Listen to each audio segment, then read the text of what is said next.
जैसे हमने जाना कि दलित एजेंडा और यहाँ पे मान्यवर की हमने विचार भी सुने, पर इन सब बातों में एक चीज भी ऐसी आती है कि हमारा खुद का भी उत्थान हम लोग कैसे करें। एक गली में एक व्यक्ति सेंट्रल यूनिवर्सिटी से एग्जाम देता है और पूरी गली उस आदमी से इंस्पायर होकर सेंट्रल यूनिवर्सिटी से कुछ करती है। अब ये परिवर्तन स्लम्स में आया जब हम लोग देखते हैं कि अर्बनाइजेशन में कुछ वर्ग ऐसा है जो ग्रामीण बस्तियों में घुसा हुआ दलित वर्ग है और वो अपनी आइडेंटिटी छुपाता है, और स्लम से निकला हुआ व्यक्ति अपनी आइडेंटिटी जेबी जैसे संस्था में जाकर देता है, जय भीम का नारा देता है, वहां वो लीडर बनता है। और जिस तरह से वो आगे धर्मती नगर वहां की लाइब्रेरी में ऐसे वो हजारों इंटेलेक्चुअल तैयार करता है। 16 साल का बेटा 18 साल का लड़का, उसके घर में परिस्थिति खराब, उसकी माँ 700-800 रुपए से रोटी से जाती है और उसका लड़का आज एक व्यक्ति की वजह से जेएनयू पीस की एग्जाम को प्रिपेयर करता है, वहां का एडमिशन भी लेता है।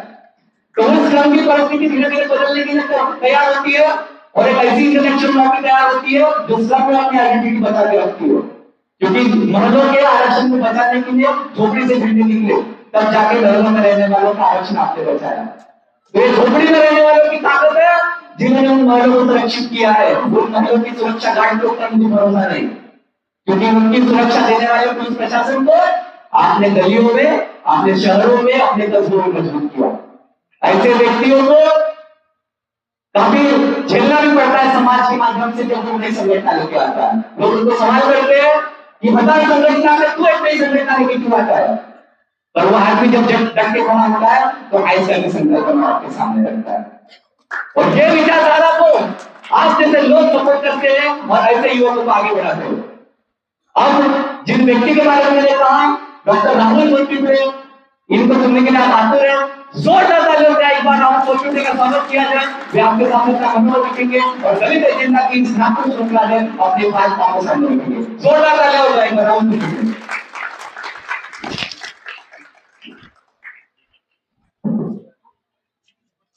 सबसे पहले तो मैं अथन का बहुत बहुत धन्यवाद कहना चाहूंगा इस पावरफुल इंट्रोडक्शन के लिए, और साथ ही साथ आज के इस सभा में जो शामिल हमारे वक्ता थे, जो कुछ कारणवश उनको जाना पड़ा, श्रुति ताई, स्मिता ताई और हमारे मेश्राम सर, जिन्होंने अपनी बात रखी और बहुत ही बारीकी से जो उन्हें हमने विषय दिया था, और आइस्का की तरफ से, all India independent schedule caste association की तरफ से जो हमने उन्हें एक एजेंडा बना के दिया था और उन्हें दरखास्त की थी कि इसके इर्द गिर्द आपको बोलना है, तो उन मुद्दों पर उन्होंने अपनी बात रखी बड़ी बारीकी से, मैं उनका भी धन्यवाद करता हूँ। साथ ही साथ हमारे महाराष्ट्र आइस्का के जो प्रेसिडेंट है प्रशांत, जिन्होंने आइस्का की भूमिका क्या है और साथ ही साथ आज के इस दौर में क्यों जरूरी है कि एक Akhil Bharatiya independent schedule caste का संगठन का निर्माण होना या उसको संगठित रूप से जमीनी धरातल पे स्थापित करना, उसकी जरूरत क्या है उन्होंने बताया, तो उनका भी धन्यवाद करता हूँ।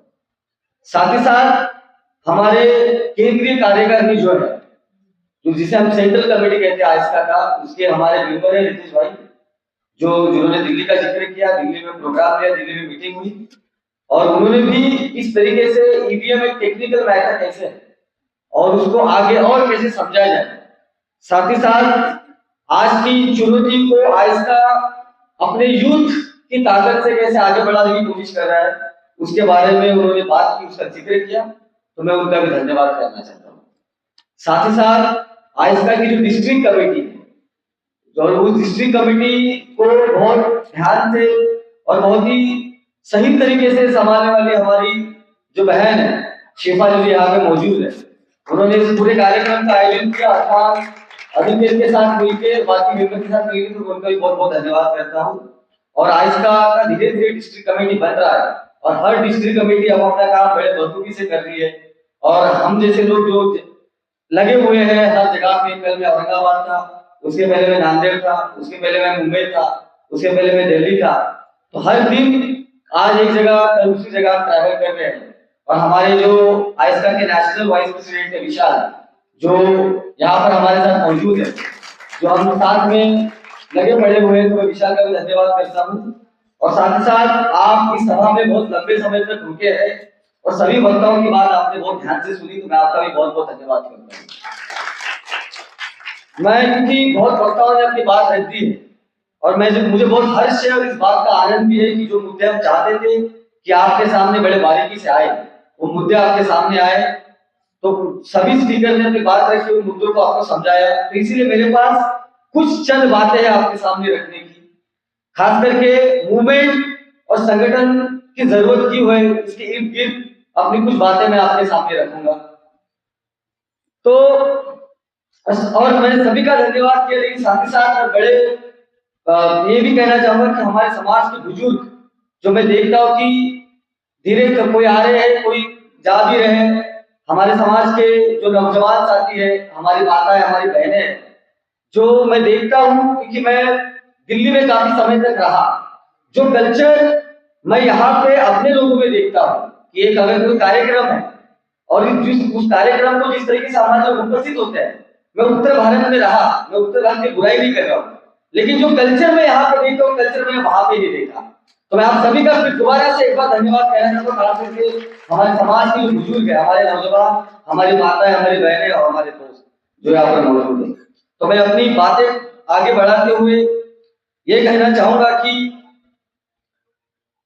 जब मैं, क्योंकि मेरा जिस तरीके से परिचय किया गया, मैं जेयू से पढ़ा, जेयू से मेरी पीएचडी है और मेरी पीएचडी विदर्भ में हमारे समाज का मूवमेंट और उसकी लीडरशिप के ऊपर ही मेरा पीएचडी रहा हुआ है।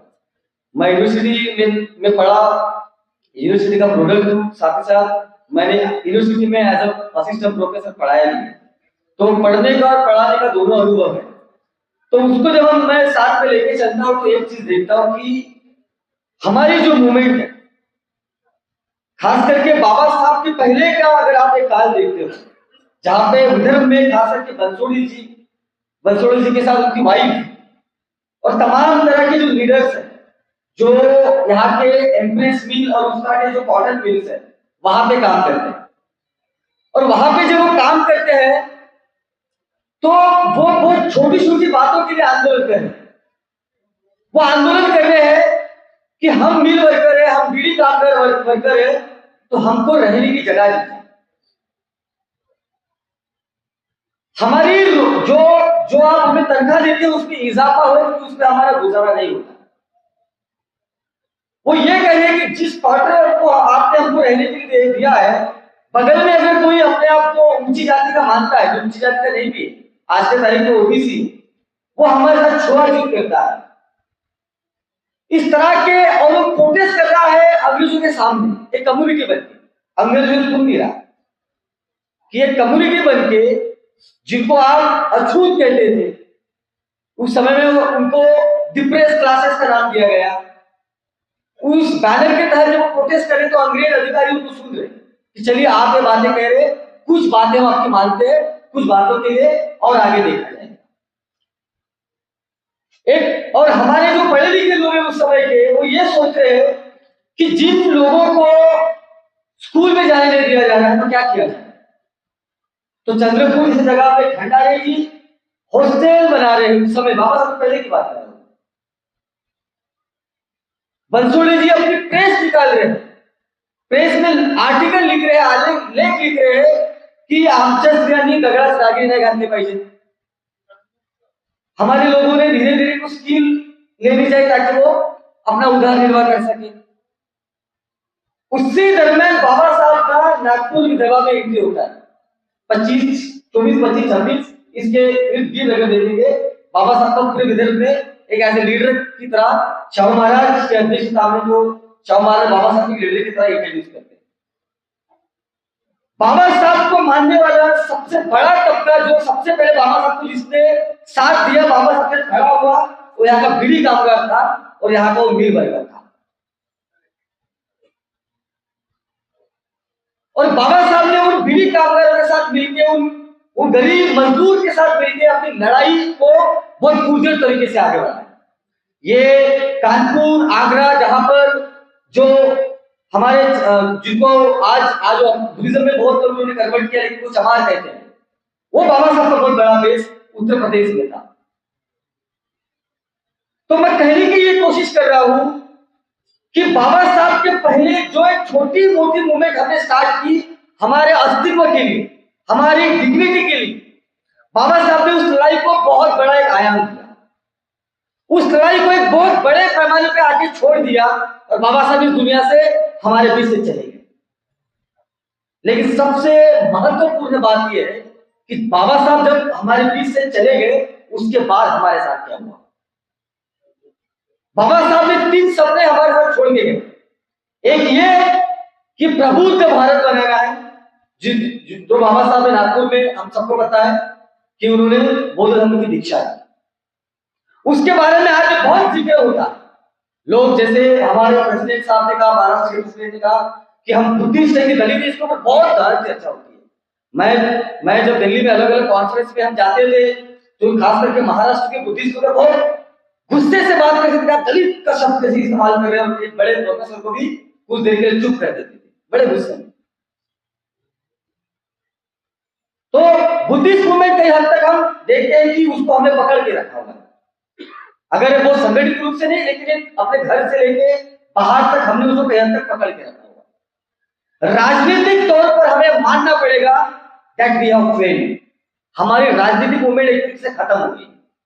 जहां पर आरपीआई बनी, उभरी, बिखरी, दलित पैंथर बनी, बिखरी, बीएसपी आई, बड़ी बनी, और आज धरातल पे उनके उत्तर प्रदेश विधानसभा में एक एमएलए है जो भी हमारे विचारों का नहीं है। महाराष्ट्र में विधानसभा में हमारे विचारों का एक एमएलए नहीं है, और पार्लियामेंट में बैठे हुए जो मेंबर ऑफ पार्लियामेंट वो हमारे विचारों के लिए हमें साफ साफ नजर में आता है। क्योंकि जब भी हमारे खिलाफ कोई पॉलिसी ला जाती है या कोई बहुत ही बुरा एक अत्याचार, हमराज जैसे या उससे बुरे बुरे जो अत्याचार हमारे ऊपर होते हैं, उसके बारे में जो मेंबर ऑफ चुने हुए पार्लियामेंट है वो तब तक मुंह नहीं खोलते जब तक उनके आका नहीं कहते क्योंकि क्या बोलना है। इसका मतलब जो राजनीतिक लड़ाई थी वी हैव फेल्ड, वो लड़ाई हम हार गए, और कुछ बातें हमें माननी पड़ेगी। क्योंकि अगर हम आगे की स्थिति जो है उसको अगर मानेंगे नहीं तो हम आगे नहीं बढ़ सकते। जो मेरे सामने स्थिति है उसको अगर मैं मानूंगा नहीं तो मैं एक भ्रम में रहूंगा और मेरा आगे का रास्ता नहीं खोज पाऊंगा। तो राजनीतिक तौर पर हम देखते हैं कि हम एक धरातल पे है, हमारी बहुत अच्छी स्थिति नहीं है। अब बात आती है कि जो बाबा साहब ने बहुत इंपॉर्टेंट बात कही थी। बाबा साहब को मराठा मंदिर के लोग इनवाइट करते हैं और ये बोलते हैं कि आप बाबा साहब सभी दबे कुचले समाज के लिए आप हमेशा एक मैसेज देते हो, उन्होंने क्या करना चाहिए, हमें बताइए कि जो हमारे गरीब तबके के लोग हैं हमने क्या करना, हमें क्या करना चाहिए। बाबा साहब उन्हें ये कहते हैं, बाबा साहब उन्हें कहते कि देखिए पूरी दुनिया में और खास करके भारत में किसी भी वर्ग ने या किसी भारत में किसी जातियों ने, जैसे सर ने भी कहा, अपना वर्चस्व अगर बनाया हुआ है तो अगर वो राजनीतिक सत्ता अगर हासिल नहीं कर पाया तो उसने क्या किया कि जो संस्थाएं हैं उन संस्थाओं के ऊपर कब्जा किया। और बाबा साहब ब्राह्मणों का उदाहरण देते कि किस तरीके से ब्राह्मणों ने यहाँ की सामाजिक, आर्थिक, शैक्षणिक संस्थाओं पर कब्जा करके रखा हुआ है और इसीलिए वो आगे है। बाबा साहब उन्हें कहते अगर आपको आगे आना है तो आप केवल सरकार के भरोसे मत रहो, क्योंकि जो सरकार जिनके हाथों में है वो आपका भला करेंगे इसका आप पूरा यकीन नहीं कर सकते, उसके लिए आपको लड़ना पड़ेगा। लेकिन आपको अपने इंस्टीट्यूशन बनाने पड़ेंगे। आपको बाबा साहब खास करके कहते हैं कि आपको अपने शैक्षणिक इंस्टीट्यूशन बनाने पड़ेंगे जहां पर आपके समाज के गरीब गुरबा लोग पढ़े और आगे बढ़े। बाबा साहब की जो धारणा थी कि ये जो सत्ता आने वाली है और इस सत्ता में जो लोग काबिज होने वाले, हमारे लोग नहीं होने वाले। बाबा साहब को बार बार बाबा साहब बीबीसी के इंटरव्यू बार बार कहते हैं, वो कहते हैं, बार बार बोलते हैं कि इंग्लिश में उनका जब इंटरव्यू कहते हैं कि this democracy is bound to fail. ये जो लोकतंत्र जिसकी आप बात करिए फेल होगा अगर यहाँ पर सामाजिक लोकतंत्र और आर्थिक लोकतंत्र अगर स्टैब्लिश नहीं होता है, क्योंकि जो लोकतंत्र अभी हमारे यहाँ पे है ये केवल एक राजनीतिक लोकतंत्र है। बाबा साहब अपने बीबीसी के इंटरव्यू में जब जैसे ही बाबा साहब जो है इलेक्शन के बाद में बीबीसी उनका इंटरव्यू लेता है और बाबा साहब उनको अपना जवाब देते हैं कि मैं ये सोचता हूँ, तो बाबा साहब की इन बातों से समझ में आता है कि बाबा साहब चाहते क्या थे। बाबा साहब ने तुरंत हमारे लिए इंस्टीट्यूशन बनाने का काम किया। बाबा साहब औरंगाबाद जाते हैं और वहां पे पीपल्स एजुकेशन सोसाइटी का निर्माण करते हैं, मिलिंद कॉलेज का निर्माण करते हैं, जिसकी स्थिति आज बहुत बुरी है।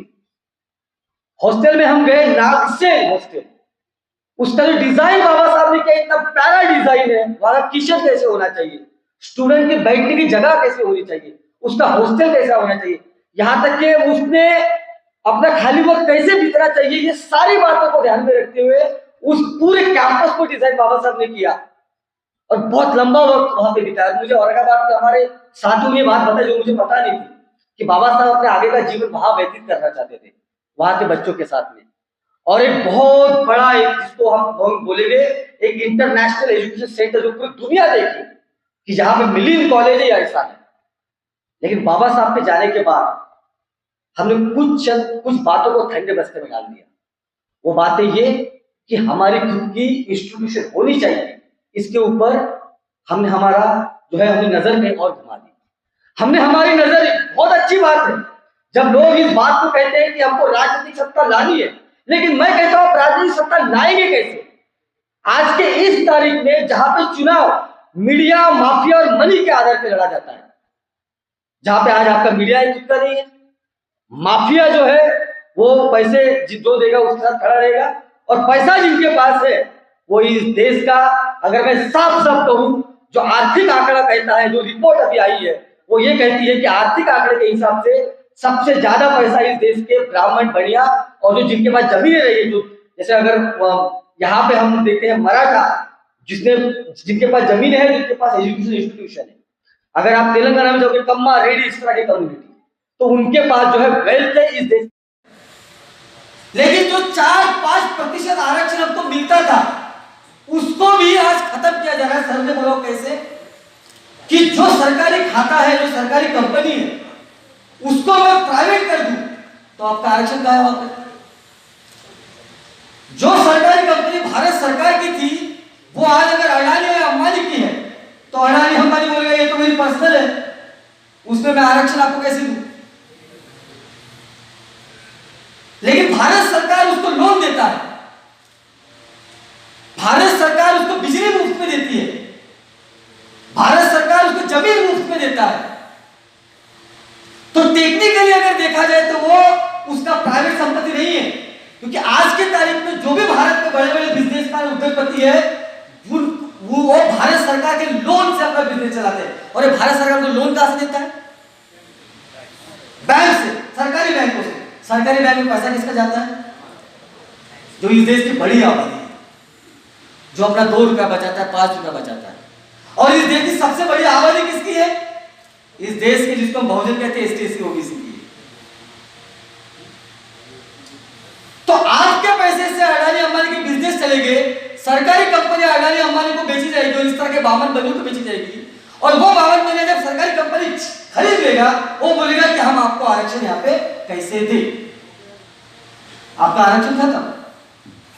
तो अभी जो आंकड़े आ रहे हैं अनएम्प्लॉयमेंट के, वो ये कहते हैं कि भारत में एजुकेटेड यूथ सबसे ज्यादा अनएम्प्लॉयड है, और उस यूथ में सबसे बड़ा एजुकेशन लेने के बाद भी जो अनएम्प्लॉयड है वो आपके समाज के लोग हैं।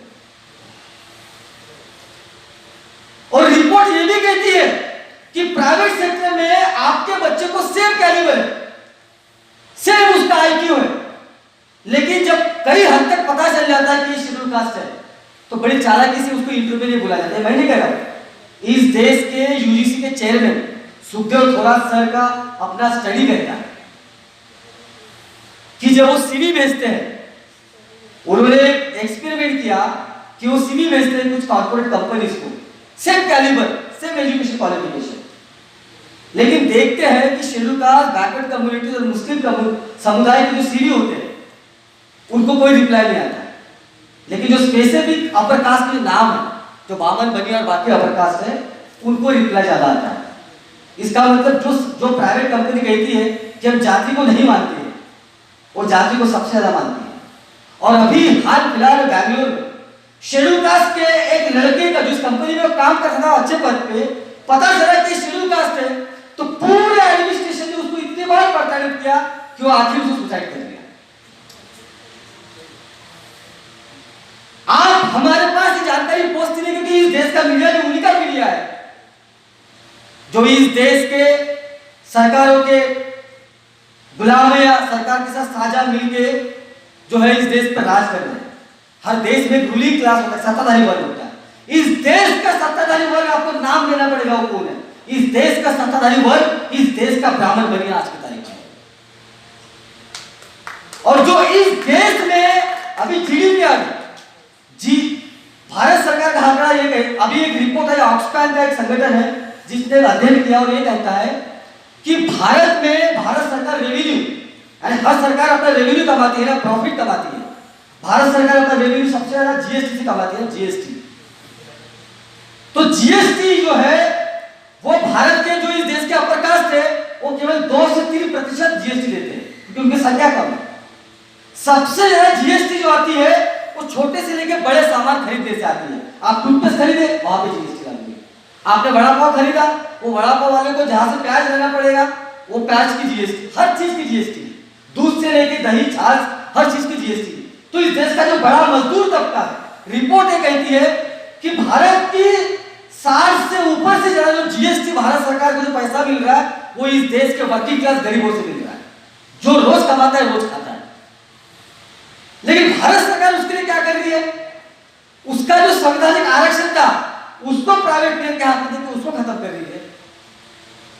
भारत सरकार क्या कर रही है, जो सरकारी स्कूलें आपके पास थी, यानी मैं अपनी भी बात कहूं तो जिस स्कूल में हम पढ़े, मेरे साथ मेरे जो दोस्त आज की डॉक्टर बने, कोई आईएएस बने, जिस स्कूल में हम गए उस स्कूल में हो सकता था बैठने के लिए बेंच नहीं देता, हम वो बोरा पोता जिसको अपने बोलते वो लेकर पढ़े, लेकिन टीचर थे, क्योंकि टीचर को सैलरी आ रही है एटलीस्ट, तो टीचर पढ़ा रहा है। लेकिन जो सरकारी स्कूल है आज की तारीख में वो टीचर को सैलरी नहीं आती, उसके पास कोई प्रोत्साहन नहीं है कि वो आपके बच्चों को पढ़ा। और जैसे मैंने कहा कि बाबा साहब ने कहा कि सरकार तो आपका काम नहीं करेगी, आपको खुद के इंस्टीट्यूशन बनाने, लेकिन अभी आपको खुद के इंस्टीट्यूशन आपने बनाए नहीं, तो जो सरकारी स्कूल है उसको सरकार बंद कर दी है और जमीन जो है प्राइवेट स्कूलों के हाथ में दे रही है। और जब मैं प्राइवेट स्कूल चलाऊंगा तो आपके बच्चों को फीस मांगूंगा। अब मुझे बताइए, किसी के घर में झाड़ू पोछा लगाने वाले आपके समाज का एक परिवार, जिसके पिता कहीं किसी बामन बनिया क्या काम करते हैं, किसी साहूकार के यहाँ पे काम करते हैं, कोई हाथ रिक्शा चलाता है, जो हमारे समाज का मेजोरिटी है, सबसे बड़ा तबका है। हमारे समाज में बहुत छोटा तबका जो पढ़ा लिखा जिसको नौकरी मिली, जो आज उनके बच्चों को भी नौकरी उनके आसानी से नहीं मिली। लेकिन बड़ा तबका आपके समाज का गरीब है, केवल नागपुर में नहीं, केवल महाराष्ट्र में, तो पूरे भारत में शेड्यूल कास्ट का सबसे बड़ा तबका एक तो भूमि मजदूर है, गाँव में या शहरों में जो है वो शहर के बाहर झुग्गी झोपड़ी में रहता है, वो मजदूर तबका है। अब यहाँ के बच्चे कहाँ जाए? मैं अपने समाज के जो बुजुर्ग लोग उनसे बात करता हूँ तो कहते हम आए थे वहां से भंडारा से, गांव में जमीन नहीं थी, बड़े बड़े मुश्किल से पढ़े लिखे सरकारी स्कूल में और पढ़ लिख के हमें छोटी मोटी नौकरी दी।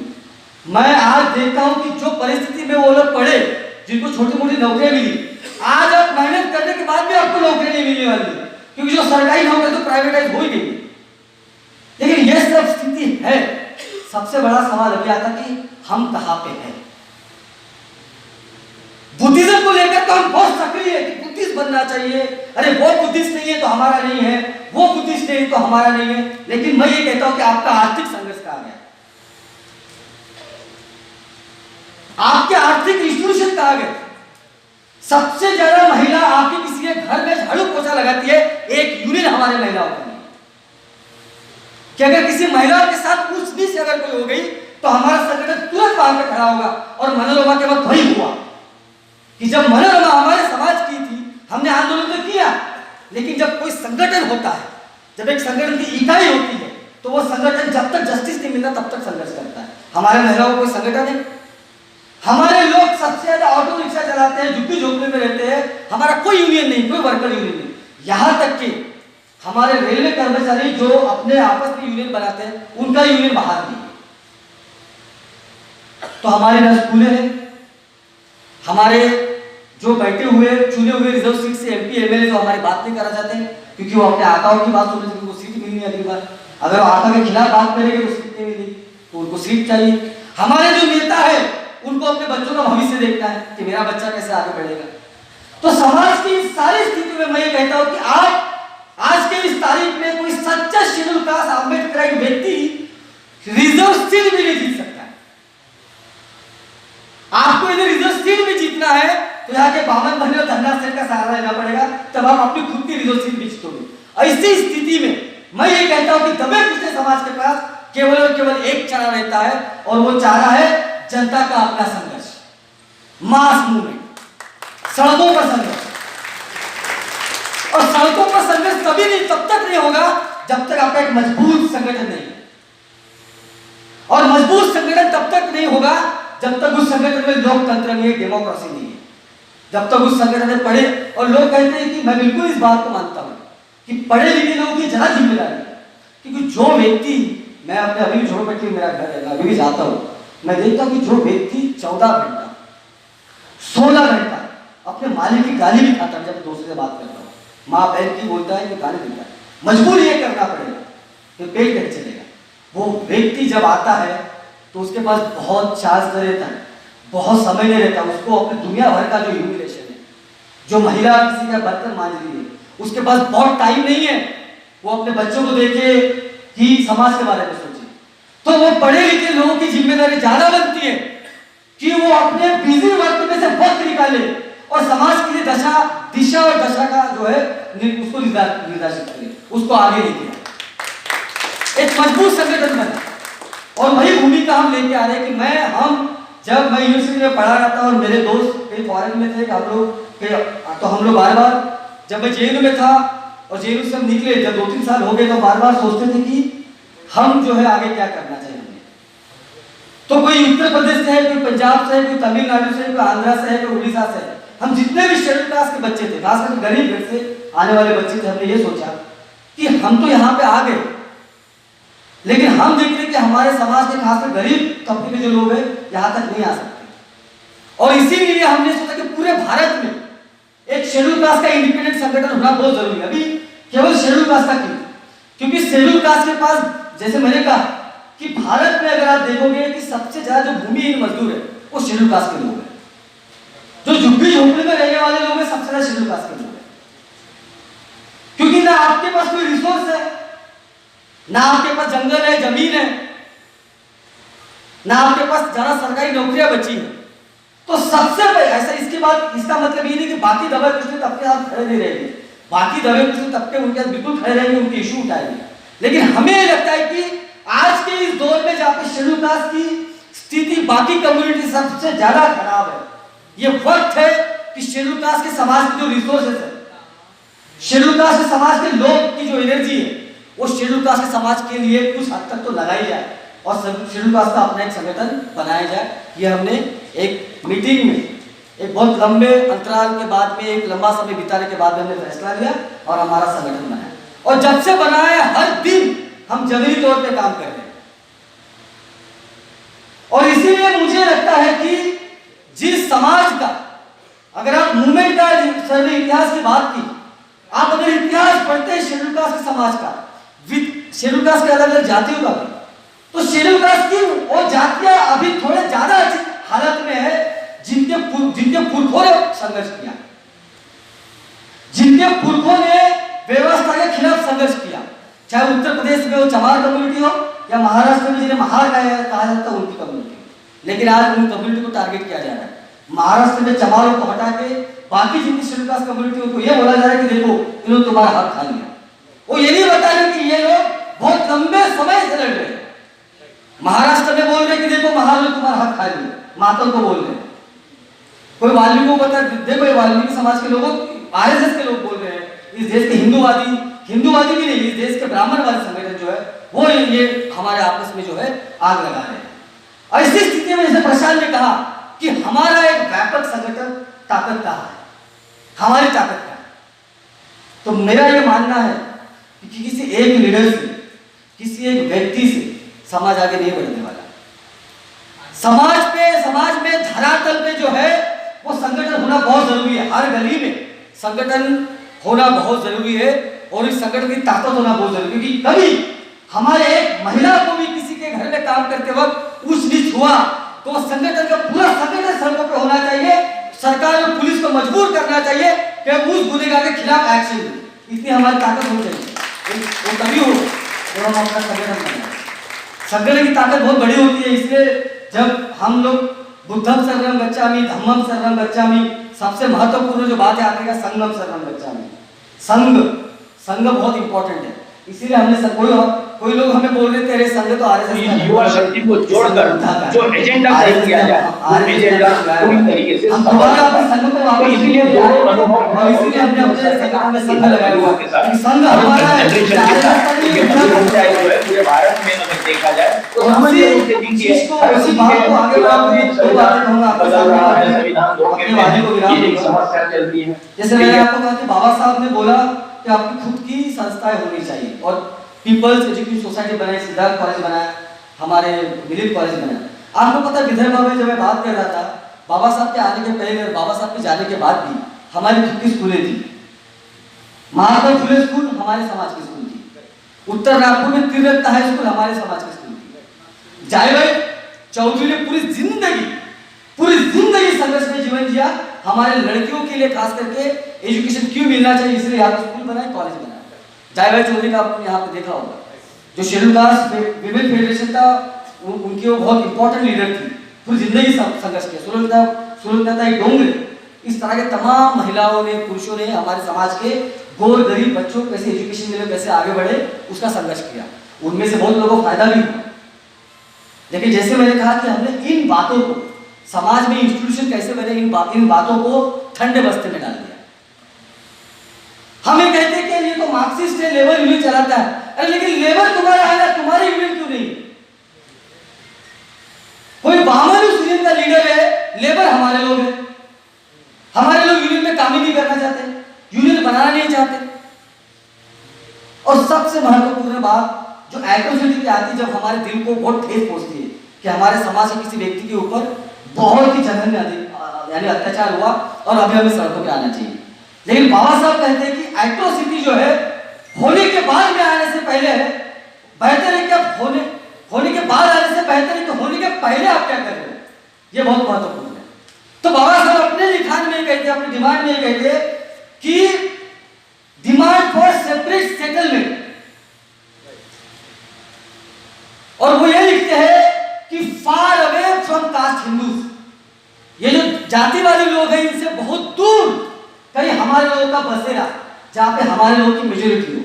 एट्रोसिटी केसेस में जहां पे सबसे बुरा एट्रोसिटी होता है, अगर आप उसको बहुत बारीकी से देखोगे तो वहां पे जहां पे हुआ है वहां पे हमारे समाज के 1 या 2 ही घर होते हैं। खेलगंज में हमारे केवल 1 या 2 घर, जहां पे हमारे बस्तियां हैं वहां पे किसी की हिम्मत नहीं होती है। किसी की हिम्मत है, हमारे बस्ती में किसी जातिवाद के आदमी की हिम्मत है कि बस्ती में घुस के वो आपको कुछ बोल सके, लेकिन जिस गांव में केवल हमारे 2 घर है तो वहां वो कर सकता है। तो इसलिए बाबा साहब ने कहा था कि भारत के गांवों की रचना जिस तरह से है, वो रचना अपने आप में इस तरीके से है कि शेड्यूल कास्ट का व्यक्ति वो माइनॉरिटी में जाएगा, वो गांव में कम संख्या में रहेगा।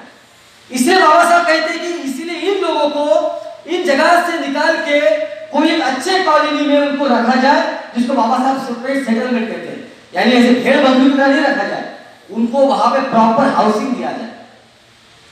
लेकिन जब गांधी के आंदोलन से वो डिमांड नहीं हुई, लेकिन बाबा साहब वहां रुके नहीं। बाबा साहब बॉम्बे में भी जब संघर्ष कर रहे तो अंग्रेजों को बोल रहे हैं, ये जो बीडीडी चौल जो है, जो आप बीडीडी चौल सुनते हो ना, वो अंग्रेजों का जेल था। बाबा साहब ने बोला मेरे लोग सड़कों पे रहते हैं, बड़े गरीबी में झुग्गियों में रहते हैं, ये चौल उनको दे। बाबा साहब ने छोटी छोटी बातों में संघर्ष किया। आज बहुत लोग बड़ी बड़ी बातें कहते हैं कि हमें सत्ता में आना चाहिए, बिल्कुल आना चाहिए, कौन नहीं कहता नहीं आना चाहिए, लेकिन जो गरीब तबके हमारे लोग हैं, जो 2 वक्त की रोजी रोटी के लिए जूझते हैं, जिनकी इज्जत किसी एक दूसरे व्यक्ति के लिए इज्जत नहीं है, उन तबकों की लड़ाई का क्या? वो जो ठंड में झोपड़ी में रहते हैं, प्रॉपर उनके पास मेडिसिन नहीं है, हेल्थ केयर नहीं है, वो ठंड में मर जाते, धूप में मर जाते, उस तबके का क्या?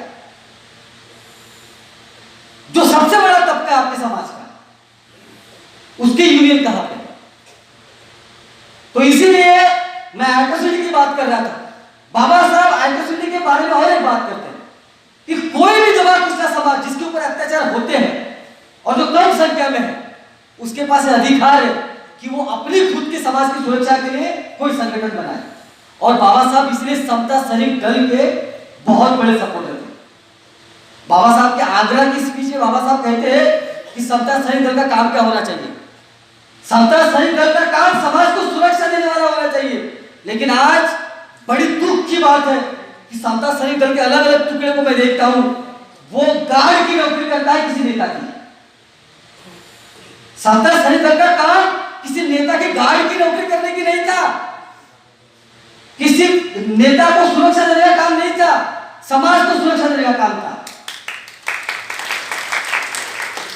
और हमारा मानना है कि आज इस पूरे तारीख में जहां पर एक लंबी जर्नी हमने तय की है, वो लंबी जर्नी तय करने के बावजूद भी आज हमारे सामने बड़ा जीरो है, क्योंकि देश में जो सत्ता है वो हमारे पूरे खिलाफ है।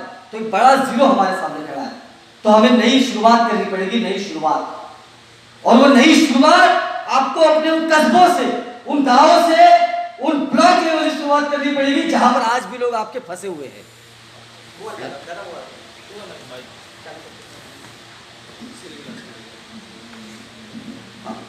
तो जहां पे आपका एक बड़ा तबका, अगर आप कहते हो कि भारत का शेड्यूल कास्ट सबसे ज्यादा गांव में रहता है, इसका मतलब क्या है?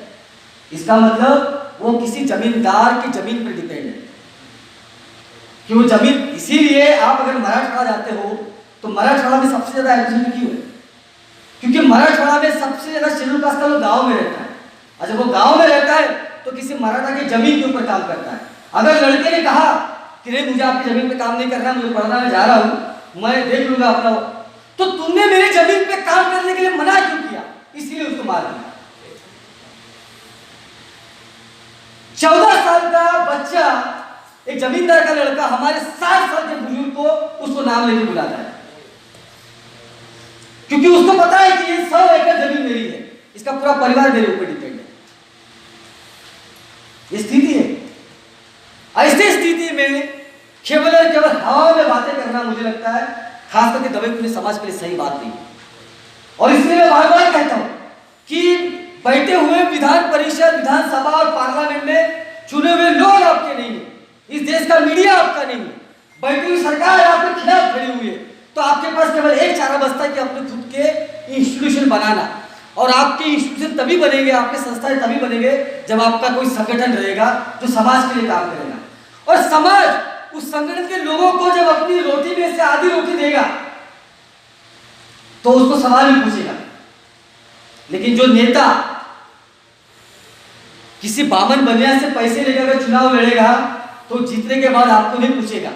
लेकिन अगर समाज में काम करने वाला व्यक्ति या कोई संगठन जब आपसे आधी रोटी लेगा तो आपके सवाल भी सुनेगा, आपकी बातें भी सुनेगा। इस तरह का संगठन हमें खड़ा करना है। और यही all India independent schedule caste association की भूमिका है कि इस तरह का संगठन हमें खड़ा करने के लिए लोगों के बीच में मिलकर काम करें। और खास करके समाज के पढ़े लिखे को जिम्मेदारी लेनी पड़ेगी, अपने नौकरियों में से वक्त निकालना पड़ेगा। मुझ जैसे लोग यूनिवर्सिटी में पढ़ा रहे थे, मैं विशाल, हमने अपनी नौकरी छोड़ इसीलिए दी क्योंकि हमको पता है कि अगर हम कोई फुल टाइम काम नहीं करेंगे तो बाकी लोग जो है, और हमने तय किया कि कुछ लोग यदि नौकरी कर रहे हैं तो कुछ लोगों को फुल टाइम काम करना पड़ेगा। और कुछ लोगों को, जो हमारे गरीब तबके के लोग हैं, अगर वो हमको 1 रुपया दे रहा है तो समाज के शारीरिक तबके ने कुछ चंद 10 रुपये भी देने पड़ेंगे। और वो जो है समाज में अलग अलग जगह कार्यक्रम करने से लेकर समाज में आंदोलन करने के लिए पैसा देना पड़ेगा। ये जब तक हम समाज में अपना कॉन्ट्रीब्यूशन नहीं देंगे तब तक नहीं होगा। और क्योंकि मैं आखिरी बात खत्म करूंगा, समता सैनिक दल की बात कर रहा था, हम इस मंच से समता सैनिक दल के सारे घटकों को रिक्वेस्ट करते हैं कि एक मंच पे आप आइए और बाबा साहब का जो, क्योंकि बहुत जरूरत है, समाज के ऊपर अत्याचार बढ़े हैं इस देश। मैं कहता हूं कि जो बैठा हुआ थानेदार है वो हमारा रपटने लगना चाहता है। जो जुडिशरी, जो सरकारी वकील हमें मिलता है, वो इस बात पे ज्यादा एम्फेसिस करता है, भर देता है कि ये जातिगत अत्याचार कैसे नहीं है। निगम ने वही किया, खैरलाल केस में उसने ज्यादा भर इस पर दिया कि यह एट्रोसिटी कैसे नहीं है। और इसीलिए बहुत मांगे, न्याय मांगते मांगते मर गया। लेकिन उस केस में जज ने जो जजमेंट दिया एट्रोसिटी का जजमेंट नहीं है, वो है कि आपस में ही इनका जो है झगड़ा था। और हर एट्रोसिटी केस में ही होता है। भारत का जो एट्रोसिटी का कन्विक्शन रेट है बहुत कम है, हर राज्य का। कोई राज्य मुंह उठा के नहीं कह सकता, ना इस देश का प्रधानमंत्री कह सकता है, ना इस देश का कोई मुख्यमंत्री मुंह उठा के कह सकता है कि एट्रोसिटी केसेस में हमने इस देश के दबे कुचले समाज को जस्टिस दिया। बिल्कुल नहीं कह सकता, ना इस देश का जुडिशरी कह सकता है, बिल्कुल हक भी नहीं। जो हमारे लोग लोन, कुछ हमारे पढ़े लिखे लोग हैं, लोन मांगने बैंक में जाते हैं उनका नाम देखिए, मैं भी कह रहा हूँ, और रिपोर्ट कहती है कि शेड्यूल कास्ट में बड़ा जो तबके हैं पढ़े लिखे लोग, जब लोन मांगने जाते हैं किसी बिजनेस करने के लिए तो उनको लोन नहीं दिया जाता। लोग कहते हैं ना, कोई लोग हमें कहते हैं देखो हमारे सामने कुछ लोग आए, बामन बनिया जो भी है, वो बड़े आगे निकल गए। आपको पता है इनके खुद के कोऑपरेटिव बैंक है और इन बैंक को सरकार सब्सिडी देता है। जब कोई बामन बनिया लोन मांगने जाता है तो उसको लोन मिलता है। शेड्यूल कास्ट का व्यक्ति जब तक अपनी जात नहीं छुपाए उसको लोन नहीं मिलता है। और जो सरकारी योजना है लोन देने की वो इतनी जटिल है कि हमारा व्यक्ति लोन मांगते मांगते थक जाता है और छोड़ देता है कि मुझे लोन भी नहीं चाहिए, वो बोलते हैं लोन रख लो, मुझे नहीं चाहिए। तो हर तरीके से हमको बांध के रखा है। हमारी कोऑपरेटिव बैंक्स का है नहीं बनाई, हमारा पैसा हम किसी और के बैंक में जमा कर रहे हैं, हमारी कोऑपरेटिव बैंक्स का है। मराठों की कोऑपरेटिव बैंक है, मराठवाड़ा पूरा ट्रैवल कीजिए, पश्चिम महाराष्ट्र ट्रैवल कीजिए, मराठों की अपनी कोऑपरेटिव बैंक है। अपने स्कूल कॉलेज जहाँ पर कोई व्यक्ति, हमारा समाज का व्यक्ति 5 लाख रुपए देके लॉ पढ़ता है, इंजीनियरिंग पढ़ता है, उसके बैंक में जाना है। क्योंकि हमने समाज को समाज के हिसाब से सोचा ही नहीं। हमने हमेशा राजनीति में जो नेता है उसके पीछे हम गए, या फिर हमने ये सोचा कि बुद्धिज्म मिल गया तो अभी सब कल्याण हो जाएगा। हमने समाज के ये जो मसले थे, हमारे नेताओं ने इसको बहुत ध्यान नहीं दिया, वो तवज्जो नहीं दी। तो मुझे लगता है कि जैसे मैंने कहा, समता सैनिक दल के अलग अलग गठों को सोचना पड़ेगा कि आप गार्ड का कोई एजेंसी हो कि समाज को सुरक्षा देना चाहते हो, और यदि आप समाज को सुरक्षा नहीं देना चाहते हो तो समता सैनिक दल का नाम अपने आप से हटा लीजिए।